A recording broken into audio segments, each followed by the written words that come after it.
Welcome back. Police on the island of Ilra have dismantled a shop-breaking ring of thieves, recovering stolen properties and arresting several individuals on Thursday. Officers from Ilra's Southern Division conducted a special operation between 10 a.m. and 3 p.m. in response to a series of break-ins that recently affected several businesses in that community. According to police officers, they executed a search warrant at various locations, uncovering numerous stolen items and arresting 8 suspects, inclusive of 6 males and 2 females believed to be involved. Meanwhile, in the capital, police are investigating an armed robbery that occurred at a store in Nassau Village on Thursday, shortly before 12:30 p.m., when 2 masked males, both armed with firearms, entered the establishment on Taylor Street. The culprits held an employee at gunpoint, stole cash and merchandise from the business, along with personal belongings from that employee. They then fled the scene, making good their escape in a nearby vehicle. Police on Grand Bahama seized a loaded firearm around 10:20 p.m. on Thursday while on Glover Lane. Officers from the Drug Enforcement Unit, acting on information, conducted a search of an abandoned vehicle and discovered the firearm containing ammunition. No arrests were made, though. Aiden Rogers Depuch Karen was just 2 years old when he died of cancer, but the love and memories he gave his family remain strong. To honor his memory, his family, through the Aiden Karen Foundation, gave the funds to renovate the Princess Margaret Hospital's Junior Doctors and Nurses Lounge.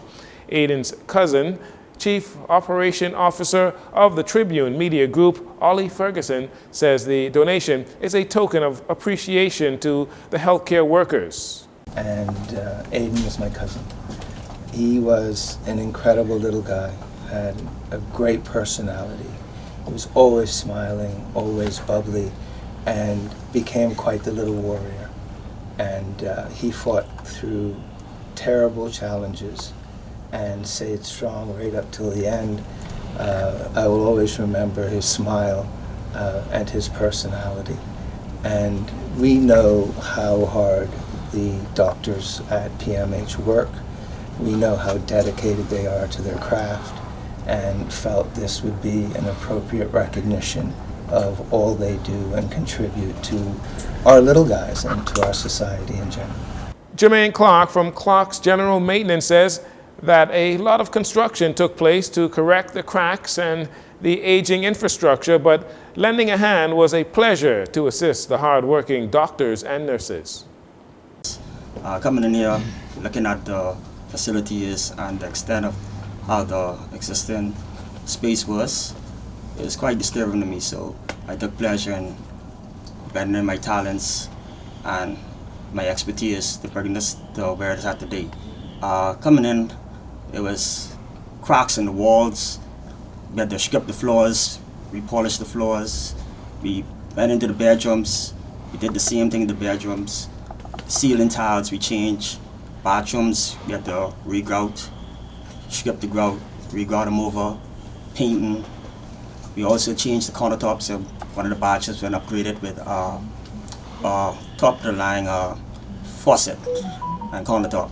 And we did also furnitures. We put the new furnitures in, TV, membrane, because we had little leaks and cracks in the wall to take construction to the steel, because as we all know that it's a very old building. The lounge includes cozy couches, fluffy bean bags, and shows a underwater mural courtesy of Cinerama.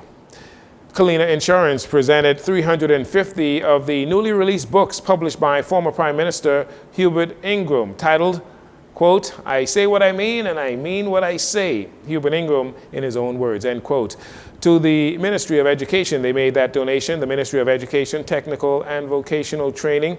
That was yesterday. The books contain former Prime Minister's decisions on policies and leadership philosophies. Director of Education Dominic McCartney Russell speaks to the significance of those books. Our former Prime Minister assures that future generations can learn from the challenges faced, the decisions made, and the progress achieved during his time in office. These books, we believe, will inspire curiosity, critical thinking, and a deeper understanding of our nation's principles. And so, on behalf of our team and our clients, our students, I extend a deepest thanks to the Honorable Mr. Ingram for his thoughtful contribution.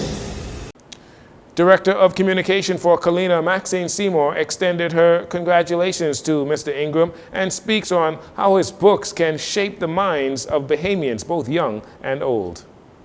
We are proud to continue our support of the Ministry of Education and its mission to cultivate academic excellence and enrich the minds and lives of Bahamian citizens and residents. I extend heartfelt congratulations to former Prime Minister Ingram on the release of volumes 2 and 3. These books are not only a reflection of his exceptional leadership, but also a source of inspiration for those who will follow in his footsteps. The Ministry of Education thanks Kalina for their generosity and for making the donations possible. And finally, 'tis the season to be jolly and spend time with loved ones. As the Bahamas faces a concern of neglect and abuse for elderly people, the Ministry of Social Services collaborated with the National Council for Older Persons to host a holiday social on Wednesday. Permanent Secretary for the Ministry, Phaedra Raming-Turnquest, urges Bahamians to spend time with your older loved ones, especially the ones that are in homes for the elderly. For the public, at this time of year when you expect to be surrounded by family, I would say be very mindful that they are in an institution. They are their own family, their own unit together there. This is a time to visit. If your loved one is in a home, then this is a time for you to remember them and to go and stop by. They'd like to tell some old stories to you. And even if they don't remember all the time, you can remember and awaken some memories for them.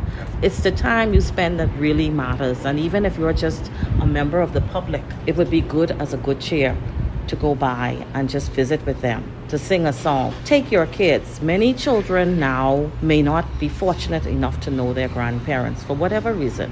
Maybe they would have died previously before they were even born, and they don't know what it's like to have that nurturing. The Permanent Secretary also highlighted that love should always be displayed, especially when family members get a bit older. Take them to visit with you. And that would be a good way of them knowing that, guess what? When you reach a particular age, your life should not be done. Love does not stop with age. You should continue to care. It should be a natural process. You should not just be learning that at the latter stage of your life. Remember to visit your loved ones this holiday season, especially Grammy and Grampy. Happy holidays, everyone. That'll do it for your JCN Evening News once again. I'm Torino Saunders. Thank you so much for joining us. This segment of the news has been brought to you by Sun Oil Limited.